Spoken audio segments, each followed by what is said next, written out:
ज्यावेळेस तुमचा मुख्यमंत्र्यांवर विश्वास होता त्यावेळेस एकनाथ शिंदे मुख्यमंत्री होते. आता मुख्यमंत्र्यांमध्ये बदल झाला, आताही तुम्ही विश्वास व्यक्त करताय, मात्र या 15 महिन्यात तुमच्या मागण्या पूर्ण झालेल्या नाही.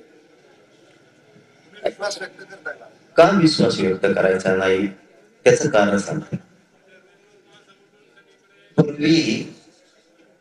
पूर्वी वेगळं होतं. पूर्वी ढकलाढकली व्हायची. फडणवीस साहेब म्हणायचे मी शिंदे साहेबांना का वाढवित, त्यांना विचारून पहा, ते कम देत नाहीत मला माहित.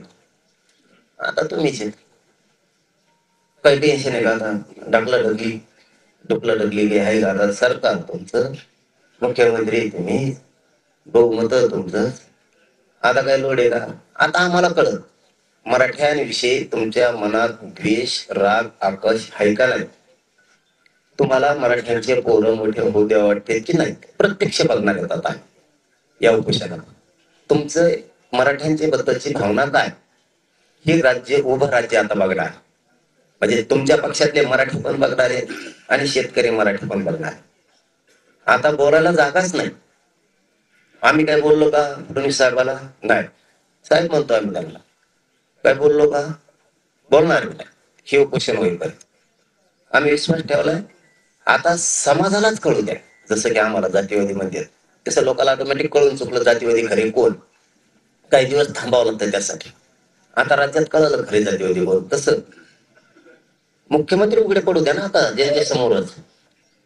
त्यांच्या मनात जर मराठ्यांविषयी देऊन टाकतील, मराठ्यांना त्यांना पोरं त्यांना भाषा घेऊ द्यायच्या नसतील, मरू द्यायचे नसतील, त्यांचं भविष्याचं वाटोळं होऊ द्यायचं नसतील तर किती आरक्षण. आणि त्यांच्या मनात जर आकर्ष, द्वेष, मराठ्यांविषयी राग असेल, चीड असेल, त्यांना मराठीचे पोरं मारून टाकावं वाटत असतील तर नाही देणार. ते उघडं पडून जाईल. त्यांना मराठ्यांचा वेळोवेळी अपमानच करायचा आहे हे लोकांपुढे उघडं पडल.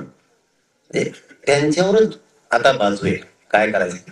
पण आम्हाला खात्री आहे, मला नाही वाटत ते मराठ्यांशी बेमानी करतील. कारण मराठ्याशिवाय अंगावर गुलाल नाही पडू शकत. कारण लाट नाही, मोदींची लाट नाही, कुठं काहीच नाही. लाट होती त्या टायमाला पडले बादा सगळे. आणि आता लाट नाही काय नाही एवढे आले म्हणजे मराठ्यांच्या मताशिवाय ते सत्तेत बसू शकत नाही. माझ्या मराठ्यांनी त्यांना आमदार केलं, मंत्री केलं, सत्ता दिली. आता त्याच मराठ्यांच्या लेकरांना मोठं करायचं का नाही हा आता मुख्यमंत्री फडणवीस साहेबांचा विषय. त्यामुळं ते आता चित्र लगेच आता आजपासून स्पष्ट व्हायला सुरू होणार. बऱ्याच दिवसाआधी घोषणा केली होती उपोषणाची, मात्र सरकारने अजून त्याची दखल घेतली नाही. किमान उपोषण बसायच्या आधी तुमच्याशी बोलणं झालं असतं तरी टळू शकलं असतं. बोलणं करायचं आहे का नाही ते त्यांचा विषय. पण आमचा विषय काय, त्यांनी जरी आम्ही लय दिवस झालं तुमच्या म्हणण्यानुसार घोषणा केली उपोषणाची, आमच्यासाठी हे महत्वाचं आहे आम्हाला कोण शत्रू मानतंय